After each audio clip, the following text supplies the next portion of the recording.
Welcome to Two Steps Back with Nicole and Kat. It's a podcast.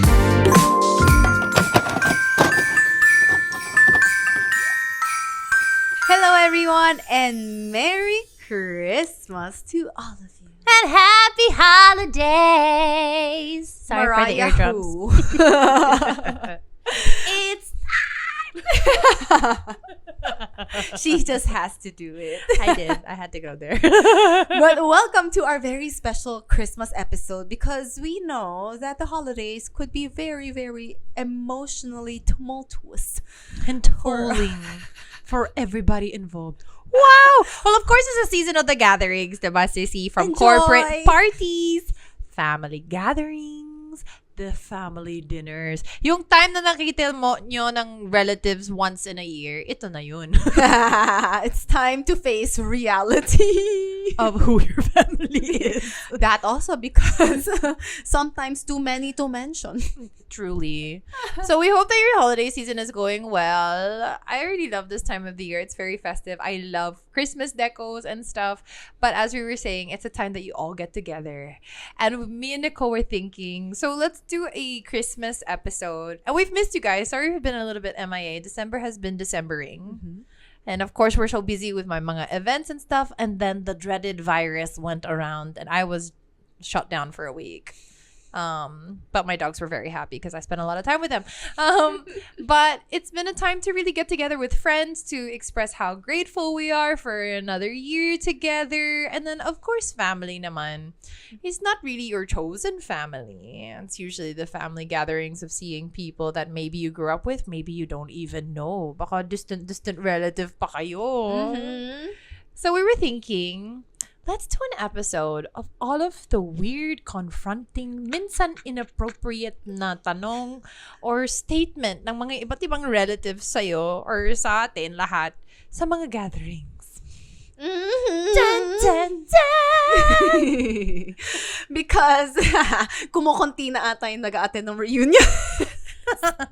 Because of that. Pero ikaw ba, sis? Ano ba yung experience mo sa mga family gatherings or mga Christmas parties na may mga weird confrontations ba or awkward situations na experience mo? Are they big usually, yung mga celebrations nyo? Yung mga family reunions ko, like growing up, I guess I had a weird perspective because I had a super language barrier as a kid with my Filipino family. Like, I didn't understand Tagalog when I was younger. So, even with my cousins, naglaro lang kami with all the kids. Like, but I never really took part in conversations because I was the one that didn't really understand what was going on.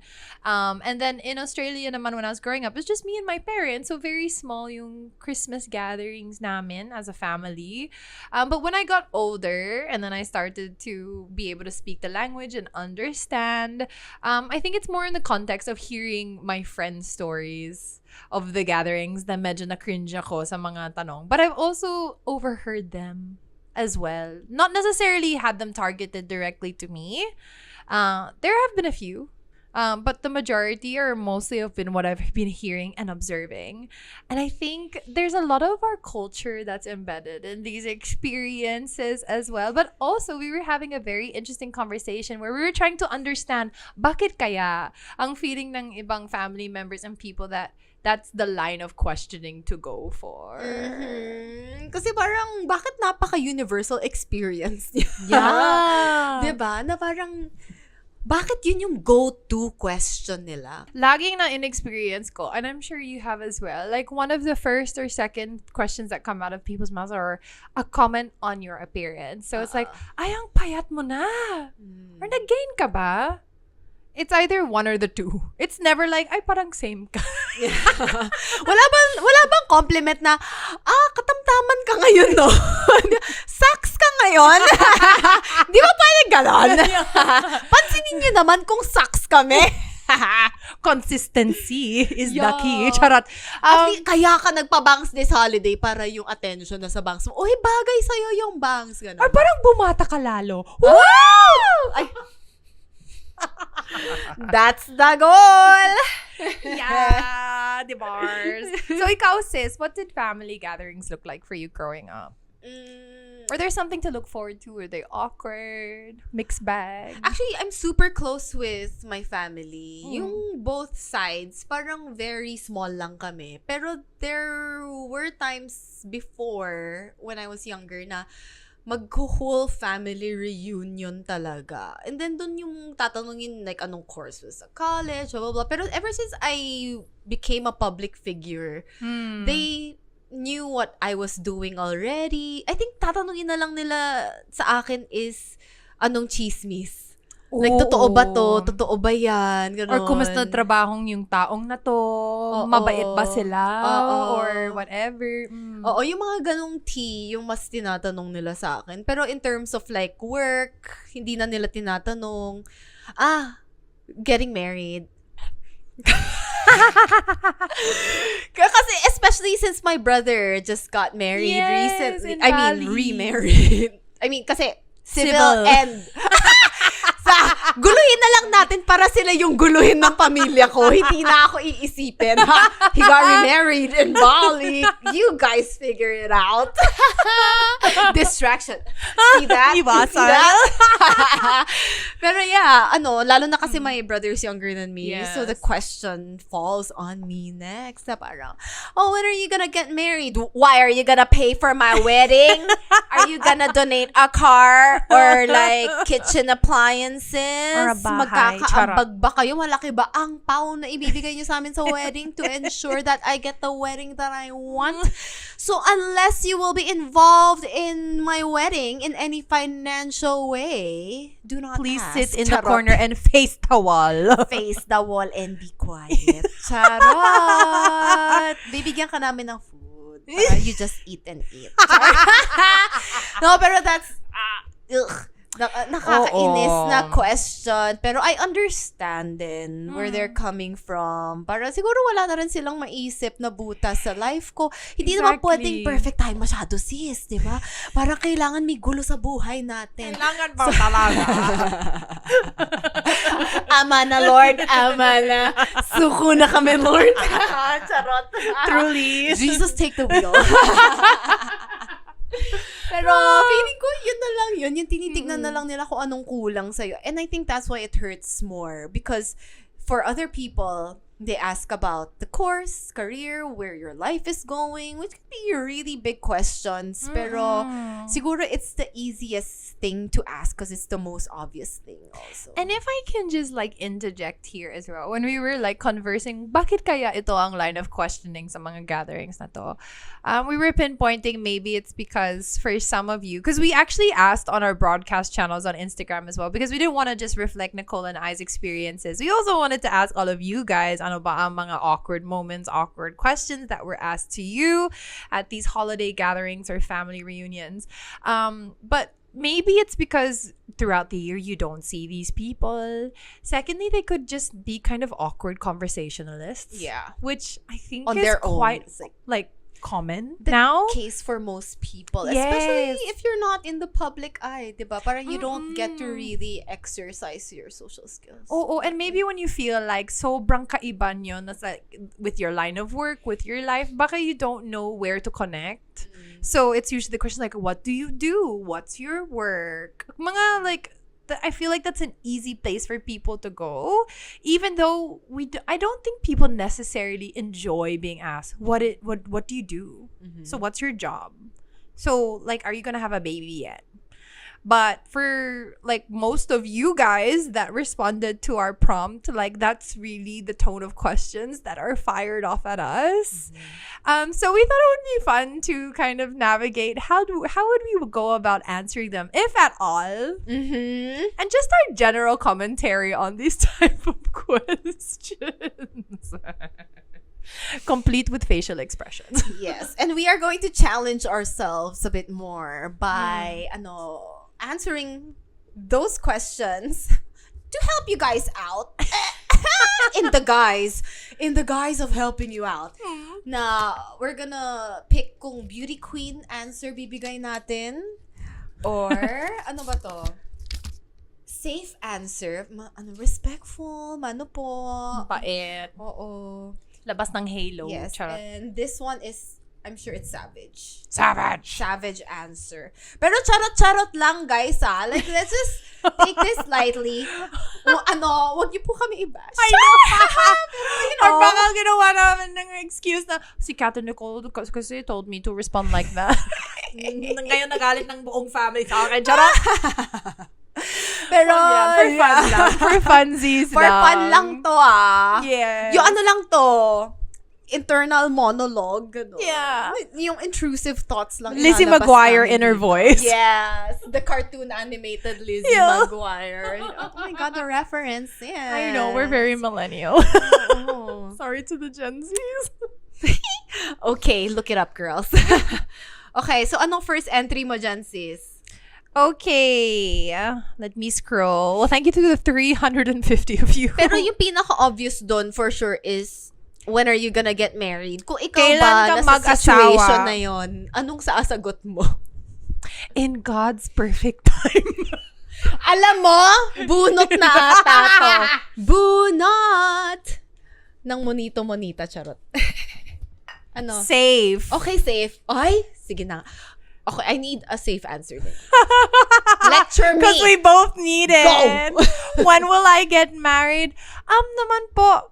Siguro in God's perfect time when I meet the right person. And then let's see. Sana sa next reunion po, may balita po ako sa inyo. Ganon na lang. Ay, and then you're watching The Buzz. And then, pero bakit wala kayong pagkain?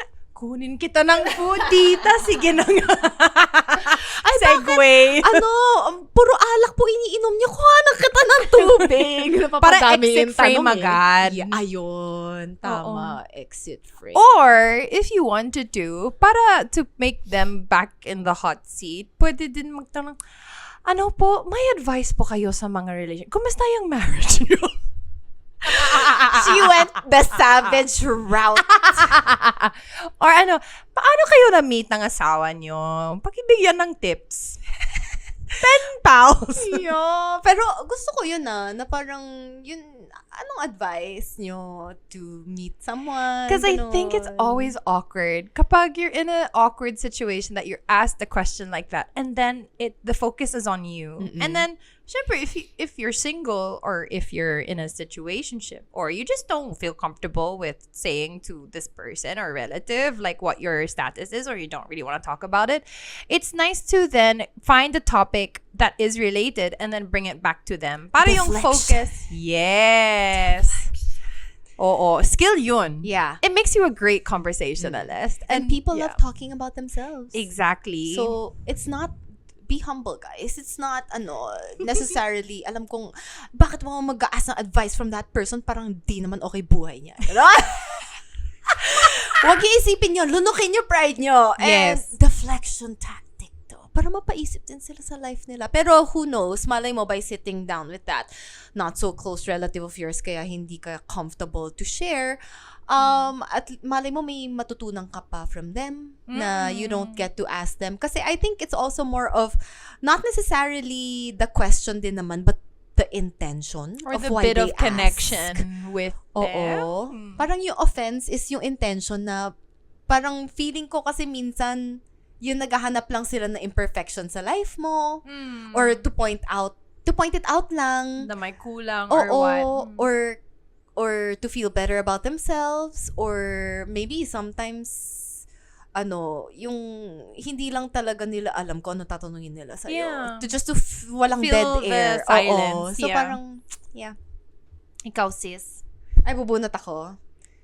Or if you want to have another entry. Okay, another entry kasi ayoko sagutin yun. Charot. Nasagot ko na pala yun. Savage levels ka agad. Okay. Alam mo yung... Teka. Ito medyo too confrontational to. Magkano na sinusweldo mo ngayon? But with what intention? Like, diba? to compare, para machismis lang, or para malaman lang? Like, you have good well-being. Ganun ba? Pero it's just so uncomfortable to talk about money. Parang bad etiquette Period. din. Yeah. I don't even feel comfortable asking my friends that, really. Yeah. I mean, like, when you go up to them, magkano yung sweldo mo this month? Parang, ang out of touch. Yeah. Even when people go through me to ask you about you. Now, we wanna get Kat. Also, how much is your TF? I'll be like, ito yung Cornerstone number pasok. ng handler. Oo. True. Kasi I don't wanna get into financial things with friends. That's weird. Yeah. Tapos lalo na kung family. Tapos may mga follow-up din dito, answers na laki na pala ng sinusweldo mo, baka pwede mo naman bigyan din mga pinsan mo na parang, Or mayaman ka na daw. oo. Why? Eh di hindi na po ako mayaman kung binigyan ko yung mga pinsan ko, tapos added note pa nila is, tapos di pa nila kilala yung mga pinsan nila. Paano kung nakinoche buena lang pala sila? Diba? Pero yeah, anything financial. Yeah. So how would you navigate that? Okay, bunot. For funsies, and then we'll pitch in our thoughts on how we can tackle. Savage ka agad! More than you po. Charot! Savage Charot lang, talaga ng guys. Savage physical. kasi yung nabunot ko. Pero, Tama. yeah. or parang wag yun na po alalahanin. Yeah. But how would we navigate that question if it does come up? Katamtaman lang po. I'll be like, just enough po. At mabuti po nakakaipon na kahit papano. Pwede i-segue to like that you're saving up for something, or if you don't want to be too detailed, specific, be like, just to try to deflect na naman into another line of thought. Like, pwede Ikaw muna. Charot! Ikaw muna! Savage pa rin siya. Pwede naman like to be vague. Like, ay, depende po. Well, I mean in our line of work kasi we have such different varying work. Depende po. Depende sa project. Kasi, Tapos minsan-minsan lang. yes. Pwede ganun. Pwede maging vague if you're really uncomfortable. But also, like taking the advice from the last question, pwede be like, when you were my age po, paano ko yun na-save up? Or, like, I'm hoping yung dream ko to travel to this place. May advice po kayo for me. Even though this might not be really the go-to person for advice. But again, deflection is the best way. I didn't think that we would learn about deflection. So thank you for sharing your communicative skills, Kat. But yeah. But also, relatives, if you're watching this, please don't ask that question. Like, It's weird. It's awkward.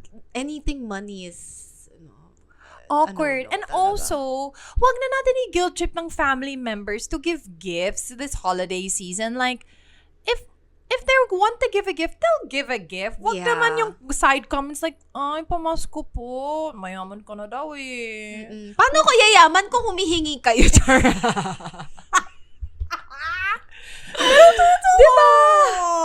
Ang mahal nun to be honest. And as you always say, in this economy, Marks and Spencer na biskwit lang po yung kaya natin i-give away. Biskuit. Yeah. Pero diba? So, yeah, deflect nyo na lang. And just, wag nyo sana experience. But if you do, someone's calling me. Yes, tita! Okay, next. This is, I think, an interesting one. It's like, kailan ka magka-girlfriend, pero they bat for the other team. Yun, marami actually comments na i-out ka na family. Yes. Kailan ka mag-aasawa ng babae? Yes. Or, long time na sila out sa family nila, but they're still, every single reunion, nag-insist, like, kailan ka magka-girlfriend, kailan ka magkasawa. So, how would you navigate that? Mag-twerk kayo sa harapan nila.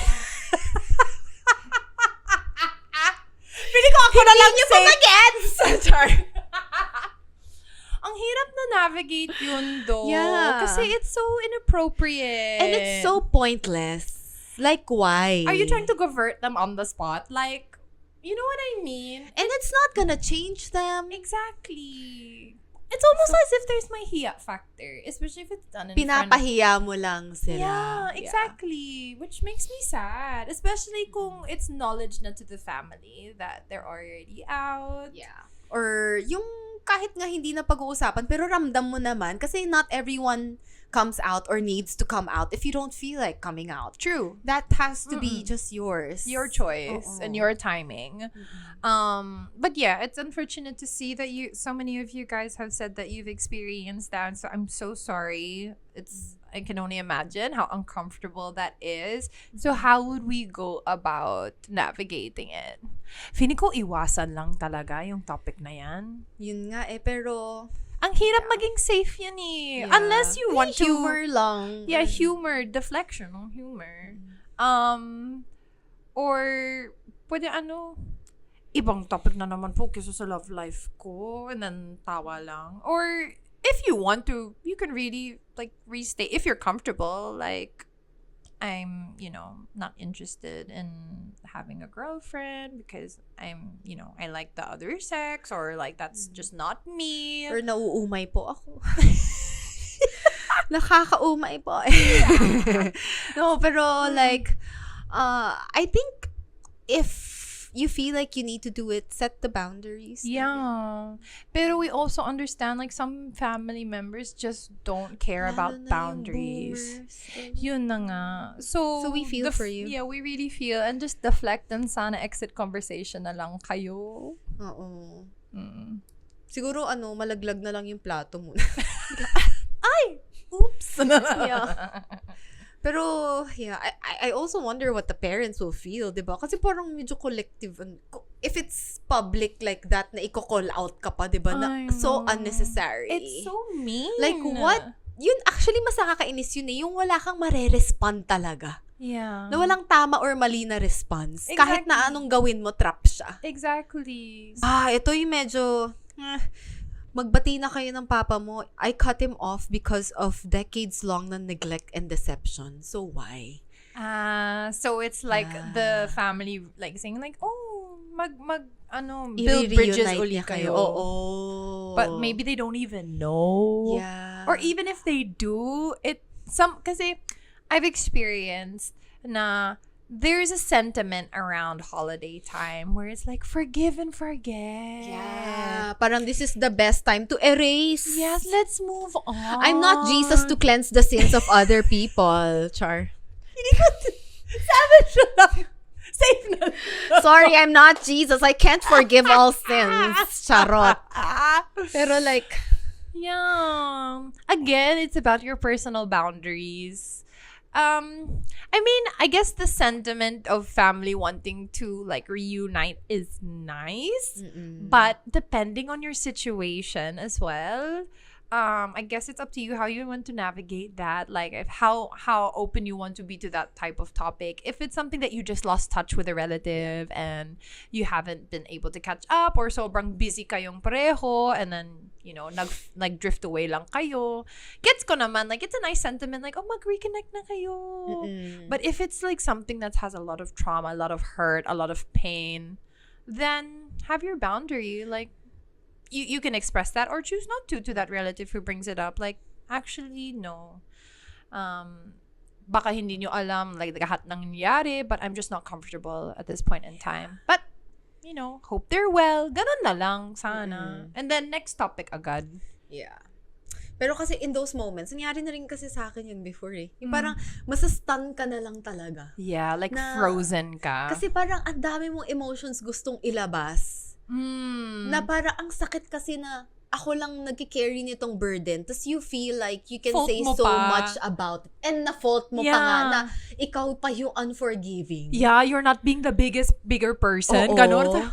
Ako pa. Yeah. And it's so offensive kasi parang I get naman na holidays are an opportunity to reconnect and reunite. I get that. Like what you said nga, there are things that are light enough to like brush off and aabutan mo ng plato sa buffet line, tapos medyo okay na kayo, yung ganon. Pero there are deep wounds na parang I would be so insulted na mag-reunite tayo dahil lang Christmas. You have a whole year to work on our relationship. Yes. Kailangan ba kapag gather ng lahat, na harap-harapan kayo, that's the only time that you have to band-aid it? Oo. So parang sana nung undas. Charot. Sana nung other times of the year, you work multiple times to like reunite. May intention. Intention talaga to really want to reconcile and fix things with you. Yeah. Because problems are always a two-body project. Ay, that's a saan yung quotable galing? quote. I love it. Diba? So, yeah. Kasi if it's more than two bodies, magulo masyado. Like, in this case, kung nakikialam masyado yung family mo, hindi ka pa naman ready emotionally. Oo. So, yeah. It's just, it hardly ever works that way. Maybe after Christmas, pwede pa, when you're done with all the festivities and then you're in a solemn mood na. Pero, yeah. But you know the thing that really makes me uncomfortable? Kapag may family reunion, and since you're all in such close proximity with each other, nalabas ng mga issues ng lahat. Tapos, for all of a sudden, after years of never talking about it, labas ng lahat. Yeah. Naging teleserye ang level ng drama. Alam mo, bili kayo ng mga board game. Cards Against Humanity. Kulang kayo sa activity. Honestly, magdala kayo ng Switch. Karaoke. Oo. Kailangan talaga ng activities. No, but honestly, kasi the same way na parang you plan your conversations around dating, ganun, yung parang you want to be productive in your conversations. I think we should plan for our conversations also sa Christmas parties. Yeah. Kaya rin may mga games, may mga ganun. So, mga ganung activities lang. Kaya diba kahit yung Thanksgiving rituals, yung being thankful lang for at least you set the tone. Yeah. I think it's a big thing na ganun. So, sometimes kasi when people don't know what to say, yun nga, you fall into that trap na I need to say something. Yeah. And that's actually something I learned this year lang Restraint na parang it's okay pala to be quiet lang. Kasi I have to be on all the time. Yeah, I have to be super people pleaser. Lahat dapat good vibes because I'm the host. Kung bad vibes ako, lagot. Diba? Then my boyfriend was like, it's okay to be just quiet, you know. Tapos ako, try ko nga. It's not your job to manage the emotions of others. Yeah. So, in this case, yung sa mga family, if you have nothing nice to say or ask, it's Kain na okay lang to kayo. Pag-usapan niyo yun, paano linuto tong Shanghai? Do you like it? I-bash nyo na lang yung food, wag yung katabi nyo. Yun na lang. Only iwasan kung yung tabi mo nagluto.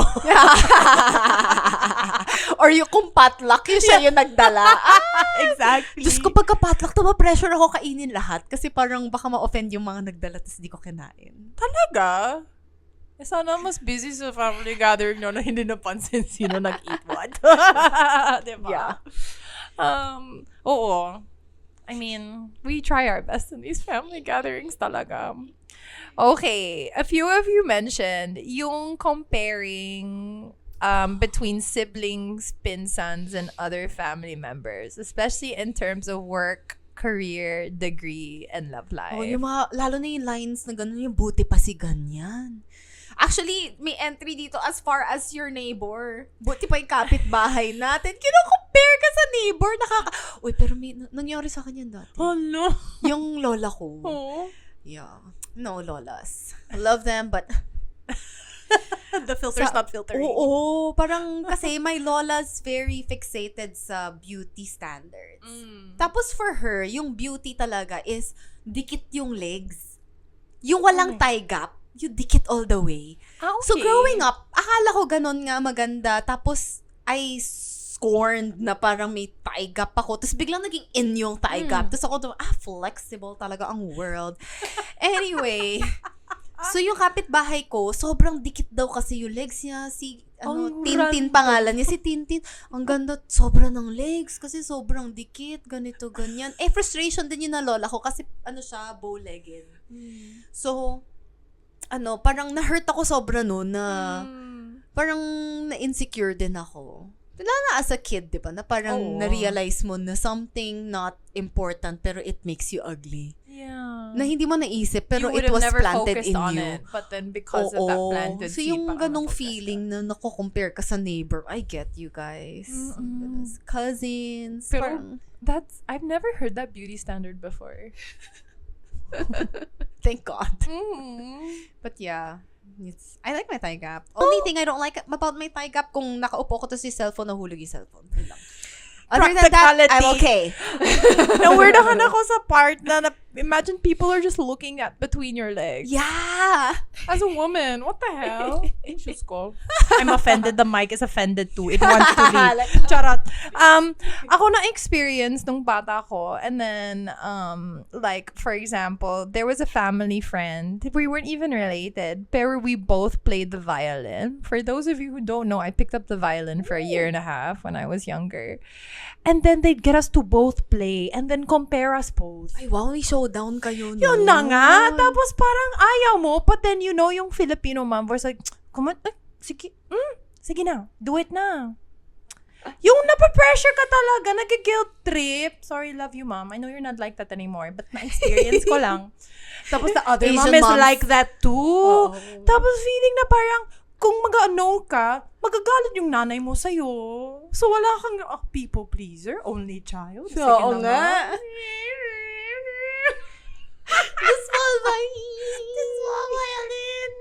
Nahiya talaga ako. And then, na-awkward din yung ibang babae. Yung parang, we're just looking at each other like, we both don't want to do this, but both of our moms are like, do it na.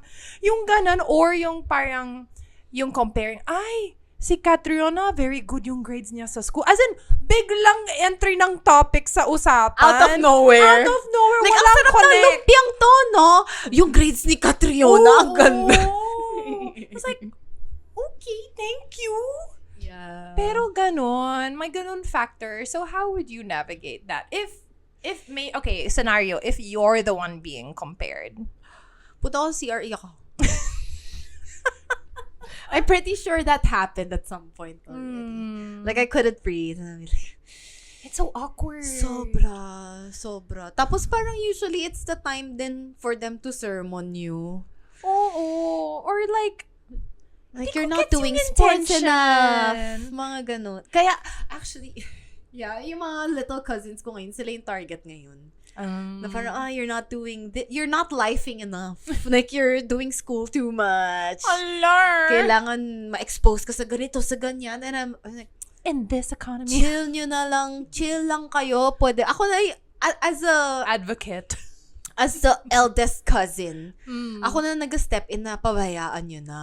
Yeah. I spent my childhood playing Tekken and Klonoa. And you turned out great. I turned out spectacular!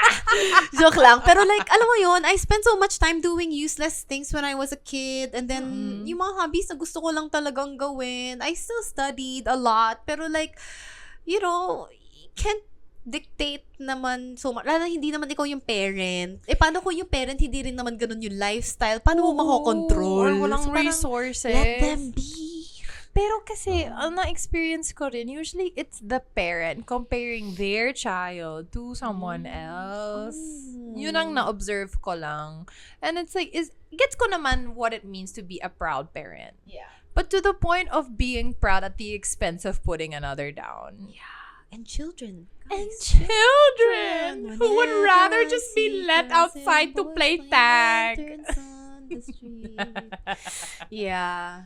Yeah, so mga parents, gets ko naman that being proud is great and being proud of your kids is great. Pero kung wala sa topic, and there's also a way to go about saying it, if someone asks specifically, kumusta yung school performance ni ganito? You can always like entertain that line of questioning without interjecting another person to compare it to. But if it's not brought up, edi wag sana i-bring up. Let it be. Yeah. May anong pa nga submit ng entry na parang, anong job mo ngayon? Tapos sabi daw niya, call center, sa call center ako nag-work, then response niya is, call center agent ka lang? Yeah. I'm like, more than the question, the response pa, the follow-up tone. reactions. Yeah. Anong ibig sabihin nun? Parang Yaman i-put ka? down. Pero diba? Ikaw ba? Ang sad. Yeah. Na parang siguro, okay, gets naman na mas unfiltered pagka-family. Pero there's another way of saying things. Siguro since family natin sila, we're less careful. We take them for granted. Na parang, I wish we could be as careful with family as we are with other people. Tama. That's what I was made aware of when I started working actually. Na parang, bakit ang conscious ko in projecting myself and how I come across to other people outside of my family. Why can't I be that way with my family? Who are also people who feel the same thing. So parang yun sabi ko, I need to be more conscious and careful about that. No, definitely. Parang hirap na navigate yun. Especially if you're the one that's, either in the conversation when it happens or you're the topic of it. Yeah. Kasi comparison is never a nice thing. I don't know if there's even a positive twist in comparison when it comes up in these types of situations. It's usually done with negative context naman eh. So if ever you're in that situation, again, deflection is key. Nung age ba kita, tito/tita, what are you doing? Ikaw, magkano po sweldo nyo nun? Oo, anong course nyo? Anong naging job nyo po? Yeah. Pero kasi there are titos and titas who, let's give praise din naman to the nice titos and titas na parang, grabe, mas mahirap na talaga yung school nyo compared sa nung time namin. Parang ang dami yung requirements na compared to our time. It was so much easier. Yeah. Or titos and titas who genuinely are supportive. Na parang, just, keep working lang. You'll eventually find your path. So, if you can't change the other family members surrounding you, be the change. Yeah. No, seriously, ikaw yung mag-step in. Like, change the path of the conversation. Maybe maliwanagan sila in that way. Yeah. You influence the people around. Be an influenza. Yes. Influencer instead of the influenza. Sickness. Family. Ikaw sis, may isa pa pang ba? Bakit hindi ka na sumasama sa mga family gathering? Kasi po. Mga umiiwas. Yeah. Okay. I mean, gets ko naman minsan like the family dynamic of different people just are the least enjoyable things to imagine yourself being in, and that's okay. In a way, that's preserving your peace. If you feel like you're just gonna go there and be triggered and be disrespected, even though they're your family, I mean, who are we to judge if you make iwasan? Yeah. That's a boundary. And mas okay nang umiwas kesa, I mean, yung alam mong pupunta ka sa gathering na yun, tas ikaw mismo ang heavy presence mo, or may magagawa kang masama or masasabi kang masama. Yeah. Ganun. Na parang, if it's that heavy na, I think better to iwas. Like, okay it would be lang. a good call. Kesa, then you can always make effort with your other family members in different ways on our other parts of the year. Like, it doesn't have to be like, yung family gathering, yun talaga ang sign na mahal mo ng familya mo. I mean, there are other ways to go about building a relationship and sustaining that through the year that doesn't revolve around public holidays, etc. Ito yung wag natin ma-miss tong big question lagi. Why are you so skinny? Why are you so fat? Tumaba ka ba? Siguro may boyfriend ka na, no? Yeah. I feel like that's really heavy in Filipino culture, though. Oh. It popped out. Savage! Finally. I'm not good at being savage. Okay, prete, scenario. Ay, Kat! Tumaba ka! Talaga! I'm too nice feeling ko. I'll just probably be like, talaga, hindi ko napansin. At least happy naman ako. Maganda ng year ko. Nice to see you too. Kumusta? Naging busy ba kayo? I would usually just deflect. I know that's not savage, pero I don't have a mean bone in my body. Yeah. Hindi talaga kaya. Alam mo, what I would do, I would be like, Nicole, anong sasabihin ko? Sabihin mo, mag-gym kayo sabay. May gift ako sa'yo, gym membership! Sabay tayo, tita. Kasi parang na-maintain natin eh. See? Call a friend. Pero yun nga, yung mga savagery naman namin ni Kat, sinasabi na lang namin sa isa't isa. Siyempre, with respect pa rin sa family members. Oo. Yung talaga matatest ang pagkatao mo. Yeah. And even if it's a comment in the other direction, like for example, if you feel like you're the person going to say it, like you're gonna go up to somebody, ang payat mo na, nag-lose ka ng weight. I mean, I just think it's a weird thing to comment on another person's body. I mean, and I'll die on that hill because it's weird. I mean, gets ko naman if some people will argue like, someone put in a lot of effort to be healthy. For example, baka pre-diabetic na sila and then they really did a lifestyle change and talagang nag-iba yung itsura nila. I think it's a great motivator to be like, oh, you're taking great strides for your health. But for it to be so image-centric, I don't think is healthy either. Because if you make it all about, oh, you lost weight, not necessarily that you're making better decisions for your health, I think it's just a healthier way to go about it. Ikaw, sis. Or like, sana parang sabihin nila na, oh, you look good oh, you're getting fit. Oo. Bakit hindi siya ganon in that permutation of a statement, no? Laging like skinny, fat. Diba? Na parang, uy, Yeah. you look like you've been making good decisions. What? What does that look like? You look like you've been loving yourself. Yeah. Ganon. Ang hirap navigate din. But I guess also it depends on your level of being triggered by the statement. Kasi some people, they don't really mind. But like one time, can I make cuento? So we went to a kapitbaha's house. We were invited and we're not even close to this neighbor. And then my mom was with me. This is in the Philippines. And then this person who I don't know, my mom's not close with, was like to my mom, nag-gain weight kayo po. Like, grabe, nag-iba talaga kayo. And I was like, gusto ko ba hold my earrings? Gusto ko i-fight kita. As in. And my mom kind of just like laughed it off. Pero na-offend ako for her. Okay, use your savage card. I didn't do anything savage about it though. Pero na-offend ko talaga. I was like, that audacity.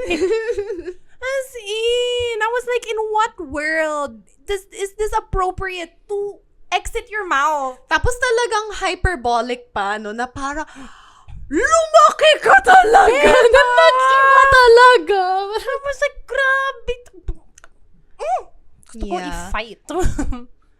And then I talked to my mom after it. And then, I was like, Mom, were you offended by that? And she's like, oo, pero ganun lang talaga. And I was like, no, it's not right. Talagang na-trigger ako for her.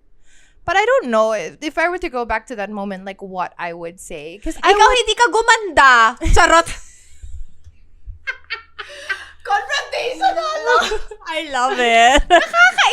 Nakakainis talaga. No, ikaw, if you were gonna go back, what were you gonna do? I don't know. Like, I would love to say that. I would be like, in front of everyone. Because it was in almost a group setting. Mas nakakahiya yun! Na-trigger talaga ako. Like, I would have loved to say, like, that's really not appropriate thing to say. But that's a bit too confrontational pa rin for me. So I don't know how I would handle it. But I'm still so offended about it until now. And it's the only lasting memory, connotation that I have of that family. As in. Isipin nyo, yung Miss Universe, yan yung iniisip sa inyo ngayon, mahiya kayo. Oo. Pero yeah, I think these are the things we need to be more aware of. Like, be more conscious about how you come across to people. Yeah. Like, ba't nawala yung self-awareness na yun? I don't understand. Like, who are you? Hindi ba, baka hindi sila yung mga hindi nakakatikim ng ganung compliments. Ay, na insults pala. Pero usually they also have received it and they didn't like the feeling. But then they also do it. So it's like, the math is not mathing. You know the meme with the mga equations? It's that. Yeah. So yeah. Na-trigger ako bigla. Another comment that you guys also pitched in is yung comments about kailan ba kayo magkakaanak. Which I think is very loaded, but you'll hear it a lot. And it's loaded because you'll never know if those people are trying and they're having fertility issues. Or maybe it's just not something that they're planning for or have the resources for. Because like a child is such a big responsibility and a big step. But that question just is thrown out so casually that especially na imagine ko, like if I was in the position of I was really trying for a baby, tapos what if nag-miscarriage kayo and then your family doesn't know, and yet they're just like throwing these questions at you so casually. Yeah. Ang sakit. Yeah. So, paano natin manavigate kapag ganyan? Ako, guilty ako na I ask. Pero I ask it in such a way na, are you planning anytime soon na magka-baby? Kunwari kasi newly married. Usually, ganun naman. Like, are you guys planning to have a baby soon or do you wanna travel first? Kasi di ba usually ganun? Yes. Hindi yung parang, bakit di pa kayo nag-aanak? Ganon. Or kunwari, super cute nung baby nila. Like, ang cute. I'll be like, gusto nyo ba agad ng second? Yung ganon. Like, make more babies because your baby is so cute. No. I think it's the way that it's said. Yeah. Also, if you're like giving an option for an out, for example, like, do you wanna build your family na or magta-travel muna kayo? So, if they're uncomfortable, pwede sila masegue sa travel. Like, you gave them a way out. Whereas if it's like just the one-sided statement of, when you guys gonna have a baby? Ang hirap maiwasan yun eh. Yeah. Siguro matatanggap ko lang yung ganong question kung super close ko na family. Baka pwede pa. Yung ganon. Yeah. Yung grandparents ko. Kasi they would want to see a baby. More of that. Pero kung medyo malayo-layo, why are you asking in the first place? Gusto mo ba maging ninong? Kayo po ba magbabayad ng tuition ng anak ko? Kaya nyo tinatanong? So, like, why? Yeah. Anong intention? Or is it another silence filler statement na hindi nila alam anong tanungin? Oo. So, it's like, tapos usually kung magtatanong sila ng gano'n na, kailan ka mag-aasawa, kailan ka mag-aanak, tapos sasabihin nila na, huwag muna kayo mag-asawa. Kasi gano'n. Like, parang they're so unhappy in their marriage. I'm like, after that, emotional, bigla, okay. Oo. Huwag muna kayo or it'll be mag-anak. the statement na, magta-30 ka na kasi. And then like, bata-bata pa kasi kayo eh. Parang may importante akong nakita dito eh. Na feeling ko very valid question. Na kahit ako, ma-offend din naman ako. Let's be offended together. Sabi niya, bakit puro grahams at walang masyadong mangga ang mango float? Nababash yung cooking. Oo nga naman, malulungkot ako kung puro graham yung mango float. Kala ko talaga na-offended ng tanong. But thank you for that entry. At least tawanan lang kami.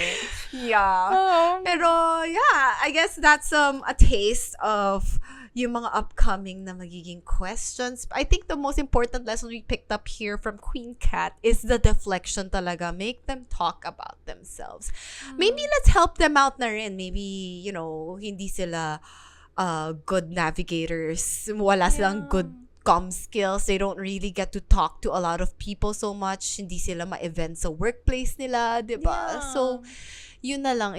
Yeah, ikaw na lang yung sacrificial lamb for that. Oo. Like, deflection is a great skill. Even as a conversationalist, being able to navigate whatever conversation you come across. Because Lord knows, like Nicole and I know, we've been in so many different rooms, talked to so many different people. Conversations are so far and varied with whoever it is that you're having them with, but being able to have a certain level of comfortability in how to navigate them. If it's an awkward one, if it's a great one, if it's great and then it falls off, like, they're all really varied and different. So knowing how to navigate, that's a great skill.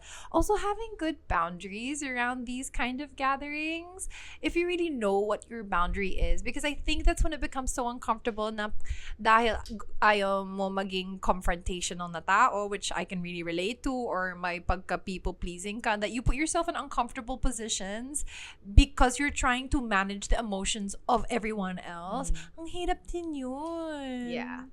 And can I just add to that din pala, na kahit nga good communicator yung tao and very public figure, they can still be very inappropriate. Yeah. Remember yung event nga that I ran to you, na parang, sis, this person just asked me, am I gonna get engaged or married anytime soon?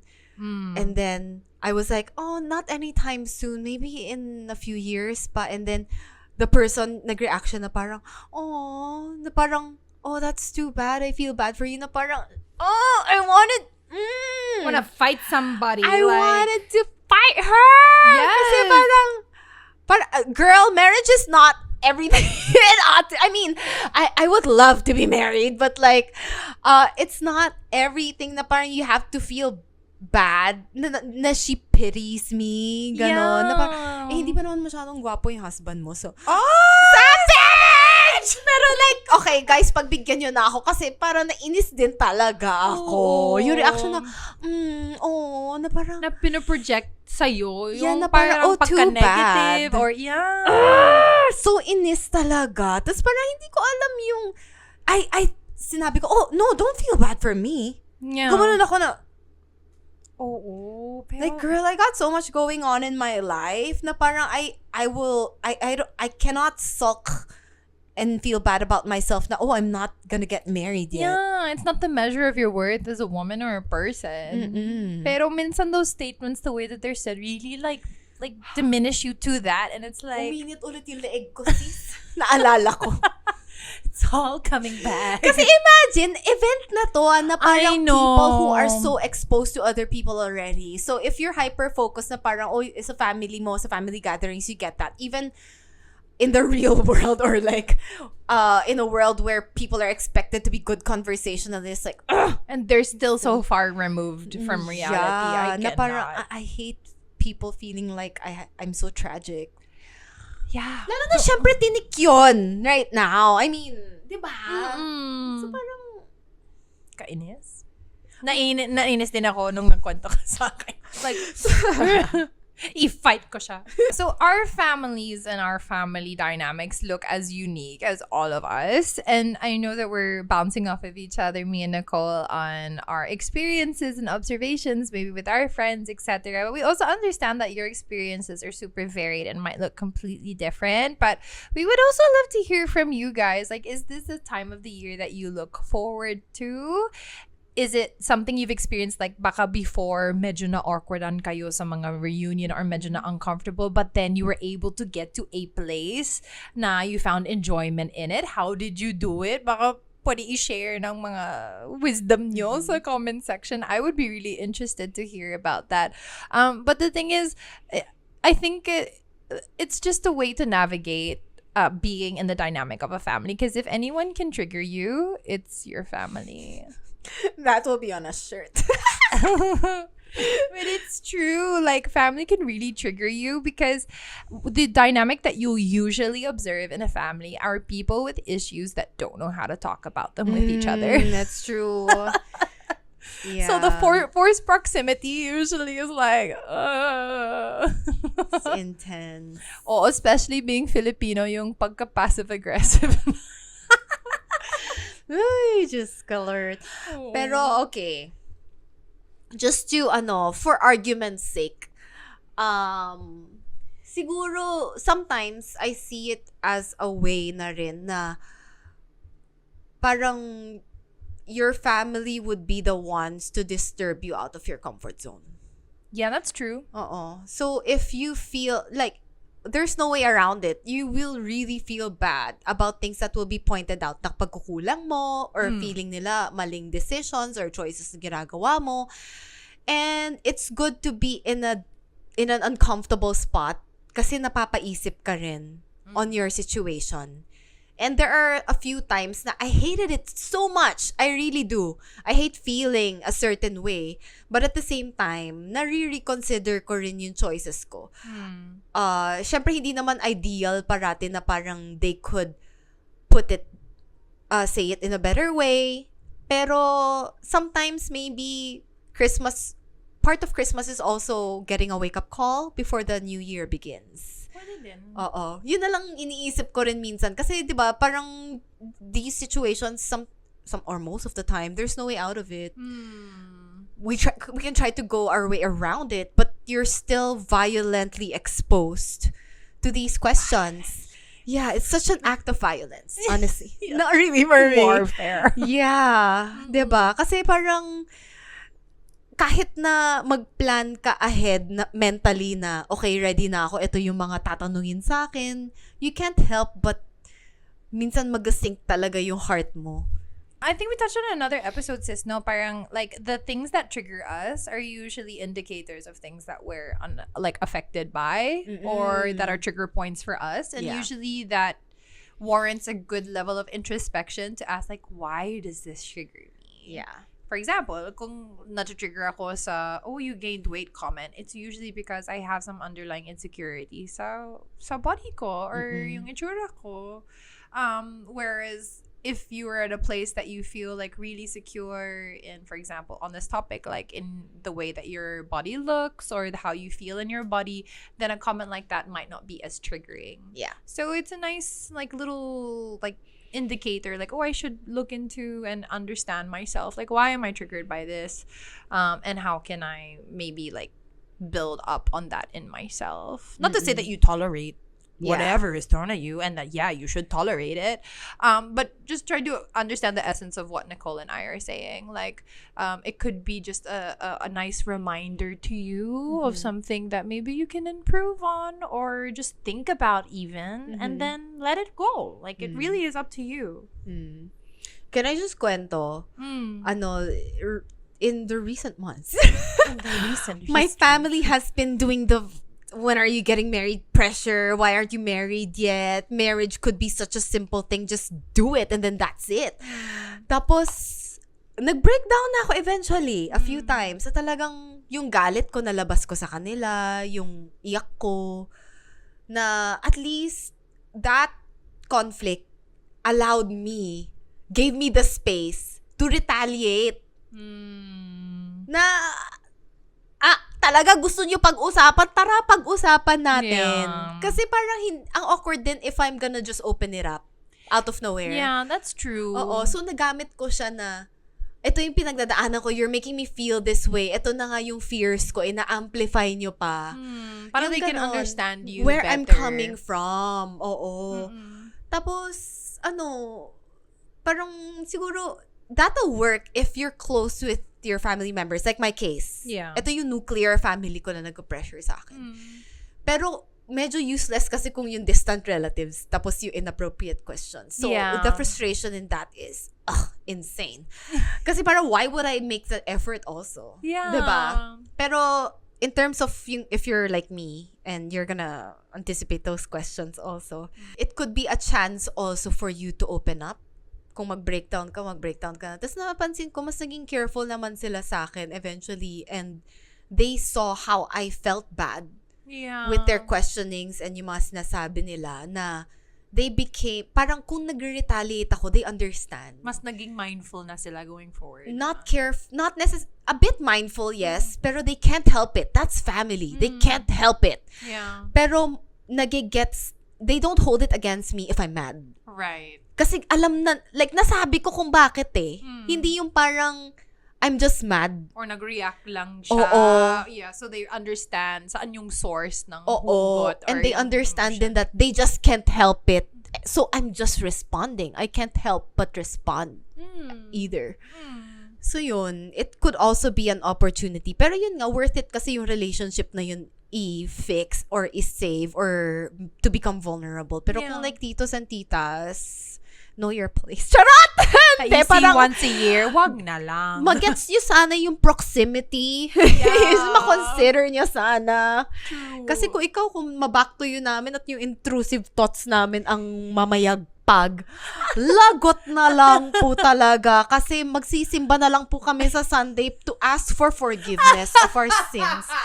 Joke lang po. Pero, at the end of the day, I think it really helps to ask yourself if it's worth sacrificing that part of yourself or your character for a person who does not matter as much to you. Or doesn't have that level of consideration. Yes, oo. Na parang, don't lose face na because of them. At least yung sa family mo, if you lose face, it's because you just want them to know. Yeah, and what you're understand actually you better. going through. Or to know you better. Yeah, so I think that's a good mental note to do if you feel like yung presyon mo nandito na umiinit na yung cheeks mo, yung neck mo para So yeah. Yeah, thanks for sharing, sis. And also thank you guys for sharing your inputs on this discussion. It's been funny. It's been testing. We have revisited infuriating memories, but also laughed at some savagery from my sissy wap wap. So Thanks for tuning in with us on our episode this week. Let us know if you have any topic requests for next year. So we're officially starting season 2. We're gonna have guests na, guys. So also if you have like requests of who they could be, we're also open to that. Yeah. Pero pala decision kami, so sorry na lang. Charot! Charot only! Charot! Uy, guys, kung charot-charot lang huwag niyo kaming ma-splice. Pili na pa merch tayo, sus. Tapos sa'yo, Savage. Ako, Angel na Halo na lang. Wow! Safe. Savage and safe. Betty and Veronica. Yeah. Well, thank you guys. If you want to send us a telegram, if you have any like situations or dilemmas or questions of your own, we do a Dear Cat Nicole segment, and we would love to hear from you. So you can email us at twostepsbackpodcast@gmail.com, or comment below if your level of comfortability is there. We love to hear from you. But as always, we'll see you next week. We love you guys. Merry Christmas, everyone. You can do this. Merry Christmas, guys. Happy holidays. Stay safe. Love you guys.